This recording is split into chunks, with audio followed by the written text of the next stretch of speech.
Welcome to Business with Edu, and today we are looking at the issue of tax morality in South Africa. The funny democracy, funny legal system. Like and subscribe for more. On the first day of the 2016 income tax indaba, South African Revenue Service Commissioner Tom Moyane called for tax morality in South Africa, bringing to mind the well-known expression, "Be careful what you wish for." The reason for me saying that is that, especially if you fast forward to today, the issue of tax morality has a very different meaning, because more and more taxpayers are now asking themselves whether it is morally the good thing to do and whether they can, in good conscience, continue to pay taxes in the same manner as they did before.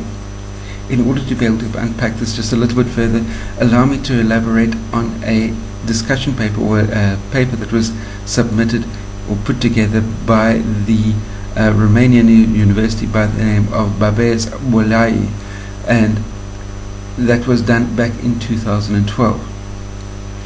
And the paper was entitled "Understanding the Determinants of Tax Compliance Behavior as a Prerequisite for Increasing Public Levies," and they argue that politics determines the morality of taxpayers.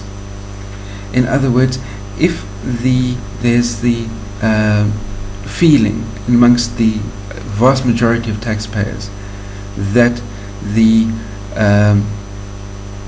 there's inefficient fiscal policy mirrored by the squandering of public funds and a low quality of public goods, makes the taxpayers think twice before paying the entire share of their tax liabilities.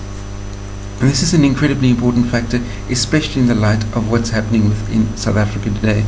And what I've been seeing from speaking to a number of people is that there's more and more and more the feeling that people cannot, in good faith in South Africa, continue to pay taxes in the same way that they have been doing before.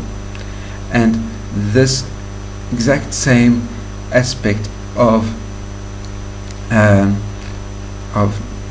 having a tax morality where non-compliance to tax regulations is the feeling of the more morally correct thing to do.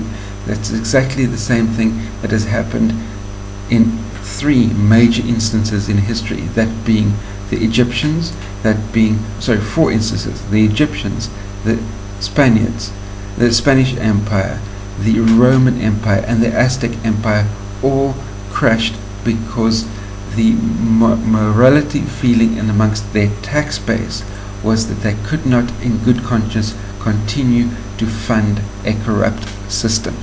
And that is something that, from a tax compliance point of view, Tom Moyane will be way better off focusing on the legality of paying tax rather than trying to appeal to the South African taxpayer's sense of morality, because that ship has sailed. But that's my opinion on the matter. What's your opinion? Post your comments, questions and opinions in the comment section down below. Don't forget to give this video a thumbs up, share it out amongst your friends. If you're new to my channel, hit the subscribe button that's down there. And last but by no means least, until the two of us meet again, try not to get yourselves lost or killed, and I'll see you next time. They can continue to whinge until they are blue in the face. They can continue to be as negative as they want to, or they can simply leave this country. So that he was slamming